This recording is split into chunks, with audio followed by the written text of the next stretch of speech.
Of Cairn India and Vedanta will vote on the proposed merger. Vedanta Chief Executive Officer Tom Albanese has already clarified the recently made revised offer is final and would not be sweetened further.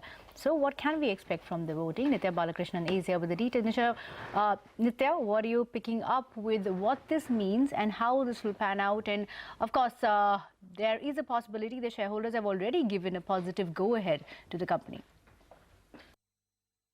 Absolutely. All spectators of the mining as well as energy sectors keeping a close eye on this mega merger of sorts. Remember, come September 8th, all shareholders of Cairn India will be voting on the Cairn India Vedanta merger, and the Vedanta Group shareholders will be voting on 12th of September. Now, top 3 things to watch out for when that voting actually takes place, how the minority shareholders will decide to vote. Remember, they did have a problem with Vedanta Group's earlier June offer. Now, LIC, which holds about 9.06% stake in Cairn India, will also decide on whether or not they want this merger to go through. Another player to watch out for is Cairn Energy PLC, remember, which is currently in arbitration with the government of India. Cairn Energy holds about 10% stake in Cairn India. So these shareholders and how they vote will determine really the outcome of this deal.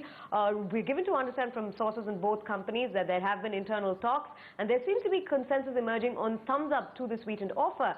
The share merger, remember, ratio is about 1:1, and for minority shareholders, for every share of Cairn India owned, they will be eligible for 4 redeemable preference shares of course, the Vedanta Group. We're given to understand that post this, it will require the approval of the Oil Ministry, which is the nodal ministry, as well as the FIPB. What's at stake really? One mining and energy behemoth in the making, and that's clearly what Anil Agarwal, the promoter of Vedanta Group, has been eyeing all along in coming months, and both companies are hopeful that this transaction will be closed by March next year.